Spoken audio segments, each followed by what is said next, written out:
आप कह रहे हैं whosoever comes there, हाँ, उसको हाँ। भारत के साथ तो बात बना के चलना रखनी ही पड़ेगी। पड़ेगा, क्योंकि हमने अभी तक धमकी नहीं दी है कि हम पानी के ऊपर कोई डैम बनाएंगे और या तीस्ता रिवर में जो इस तरीके का हमने कुछ बोला नहीं बट है। सर वो तो हर अच्छा, कुछ दूसरी ऐसा चीज़, काम कर रहा है ना हाँ, जो एक चीज़- हमें एक चीज़- नुकसान कर रहा है। हाँ, अब एक चीज़ मैं और बताता हूँ, तो हमारे पास पूरा विकल्प है उनको ना भेजने का। ठीक है।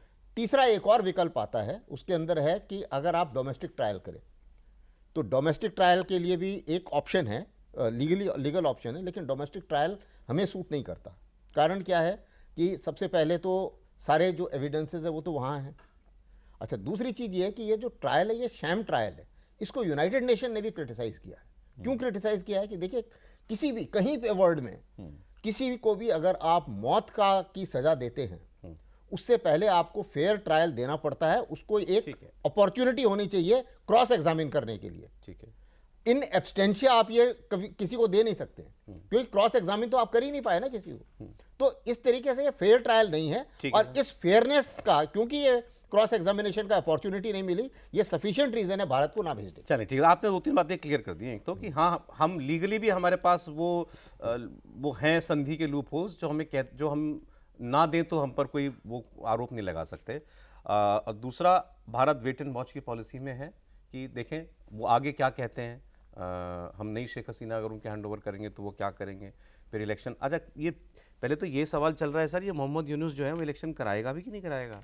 वो लोग तो कह रहे हैं कि वो तो प्रेसिडेंट बनना चाहता है। मैं तो कभी कहीं पढ़ रहा था, इनके कोई एक प्रेसिडेंट हैं और ये जो है उनको मैसेज वैसेज जो है कन्वे करा चुके हैं कि ये शहाबुद्दीन चुप्पू कि साहब आप जाओ और मैं राष्ट्रपति बनना चाहता हूँ, ऐसा वो शायद कन्वे कर चुके हैं। So he doesn't want to quit power.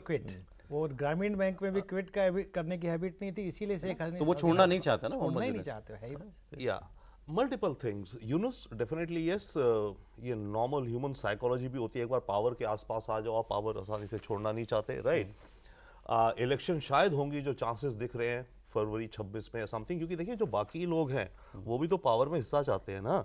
जो बीएनपी है, जो मेन ऑपोजिशन पार्टी थी अवामी लीग की, जमात है जो, ओके, और ये जो स्टूडेंट्स ने भी नई पार्टी अपनी बनाई है एनसीपी करके, I think national citizens party, वो लोग भी तो पावर के अंदर अपना स्टेक चाहते हैं, तो वो पुश करेंगे इलेक्शंस को। तो इलेक्शन शायद होंगी फरवरी, नहीं तो मार्च, नहीं तो अप्रैल, उस हिसाब से। 2-3 चीजें, पहले बात हो रही थी आइडेंटिटी की। यस, पहले होता था कि हम बंगाली हैं और फिर हम मुस्लिम हैं। अब जो भारद्वाज साहब बात कर रहे थे वो रिवर्स हो गया है कि हम मुस्लिम हैं एंड बंगाली हैं। बांग्लादेश के अंदर मेजॉरिटी अगर जो हमें दिख रहा है इस समय, वो तो यही दिख रहा है ना कि आइडेंटिटी उनकी ये बनती जा रही है कि हम प्राइमरली मुस्लिम, बिल्कुल, हम सॉफ्ट हों या रेडिकल हों बात अलग है, पर मुसलमान हैं एंड देन बंगाली हैं। इसमें एक चीज़ ऐड कर दूं आपकी बात में बस, कि ये जो इलेक्शन होने वाले हैं, इससे पहले वो जमाते इस्लामी ने वहाँ ये मांग रखी हुई है कि पहले आप एक रेफरेंडम कराइए ताकि हम बांग्लादेश को एक शरिया देश बना सकें। तो पहले वो ये चाहते हैं करना। श्योर, वो आगे वाले हैं, राइट, बट फिर भी उसी तरफ टिल्ट हो रहा है ना सारा ना। जहाँ तक बात रही आईसीटी की, एंड बाय द वे एक चीज़ है, शेख हसीना डेफिनेटली सेकुलर थी, हार्ड लाइन थी अगेंस्ट रेडिकल्स, बट ये अथॉरिटेरियन भी थी, डिक्टेटोरियल भी थी, राइट।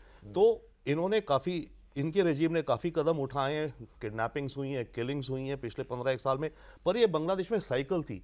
जब खालिदा जिया आई, उसने हसीना की पार्टी के लोगों को हाउंड किया, जब ये आई इन्होंने करा। भले ही वो प्रायोजित हो जो पिछले साल हुआ, कुछ भी उसके पीछे अमेरिका हो या कोई भी हो, लेकिन आपने एक कॉन्स्टिट्यूएंसी ऐसी खड़ी कर दी ना जो आपसे नाराज थी, इतनी नाराज थी आपसे। एब्सोल्युटली। और आईसीटी में एक और हुआ इनका प्रॉब्लम मेरे ख्याल से, लीगैलिटीज के 3 लोग अक्यूज थे, right. Sheikh Hasina, home minister, inspector general police, home minister भी यहाँ है ना। जो इंस्पेक्टर जनरल पुलिस था वो अप्रूवर बन गया, तो उसने जो भी दिया एनीवे, तो वो तो आईसीटी का जो, बट एक चीज और क्लियर आपके दर्शकों के लिए, आईसीटी है केवल बांग्लादेश का इंटरनेशनल क्राइम्स ट्रिब्यूनल, दुनिया का आईसीसी हेग है वो अलग है, ये आईसीटी केवल बांग्लादेश की एंटिटी है। बिल्कुल ठीक है। अच्छा, ऐसा नहीं है कि और देशों में ऐसा नहीं होता। अभी जो वहाँ हो रहा है, ये पाकिस्तान में इसके बहुत सारे पैरेलल मिलते हैं।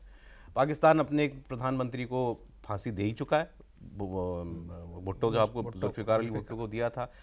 तो इनके दोनों, उसके बाद के 2 पॉपुलर लीडर नवाज शरीफ और बेनज़ीर भुट्टो, दोनों को सजाएं हुई, दोनों को देश के बाहर जाना पड़ा, और दोनों उसके बाद देश वापस जा भी पाए। और हुआ क्या, नवाज शरीफ का केस में पढ़ रहा था, कहा साहब बाहर जाना पड़ेगा, 10 साल के लिए बाहर रहना पड़ेगा, लेकिन वो 7 साल में वापस आ गए, क्योंकि कुछ ये जो अरब कंट्रीज़ थी, इन लोगों ने मुशर्रफ के साथ बैठ के उनके लिए सेटलमेंट करवाई। ऐसा कोई नहीं है जो इनके लिए ये काम कर सके।